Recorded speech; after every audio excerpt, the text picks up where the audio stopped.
మంచిర్యాల జిల్లా బెల్లంపల్లి పట్టణంలోని శిశు మందిర్ పాఠశాలలో ఈ నెల 19న కంటి వెలుగు కార్యక్రమం ప్రారంభిస్తామని మెడికల్ ఆఫీసర్ అలేఖ్య తెలిపారు.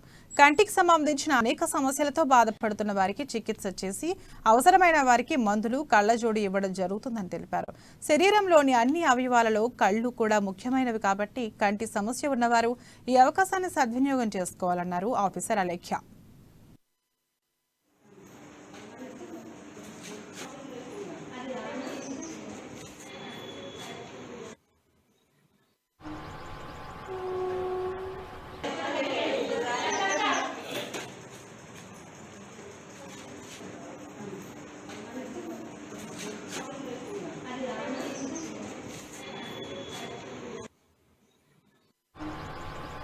అయిపోయిన తర్వాత టేబుల్ నెంబర్ 3 కి వెళ్లాల్సి ఉంటుంది. టేబుల్ నెంబర్ 3 లో వైద్యాధికారి మెడికల్ ఆఫీసర్ వాళ్ళకి కంటి పరీక్ష చేస్తారు. వాళ్ళకి ఏం ప్రాబ్లమ్స్ ఉన్నాయో చెక్ చేసి దానికి కావాల్సిన స్పెట్స్ గానీ లేదా మందులు గానీ ఇతరత్ర పంపిణీ చేయడం జరుగుతుంది. వాళ్ళకి ఒకవేళ స్పెట్స్ అవసరం ఉందనంటే వెంటనే మనకు మళ్ళీ రావాలి, నెక్స్ట్ డే రావాలి అనే అవసరం లేదు, బాధ లేదు. వెంటనే విత్ ఇన్ మన చెకప్ అయిపోయినాక 5-10 నిమిషాల్లో వెంటనే వాళ్ళకి అద్దాలు కూడా పంపిణీ జరుగుతుంది. టేబుల్ నెంబర్ 3 లో చెకింగ్ అయిపోయిన తర్వాత టేబుల్ నెంబర్ 4 గా వెళ్లాల్సి ఉంటుంది. ఇక్కడ మనకి ఆటో రిఫ్రాక్టోమీటర్ ద్వారా వాళ్ళ కంటి పరీక్ష చేసి వాళ్ళకి సైట్ 1 ఉందా 2 ఉందా ఎంత ఉంది దాన్ని బట్టి వాళ్ళకి ఏ స్పెట్స్ అయితే అవసరమో అవి మన పారామెడికల్ ఆప్థాల్మిక్ ఆఫీసర్ కూడా ఉంటారు. వాళ్ళ ఆటో రిఫ్రాక్టోమీటర్ ద్వారా చెక్ చేసి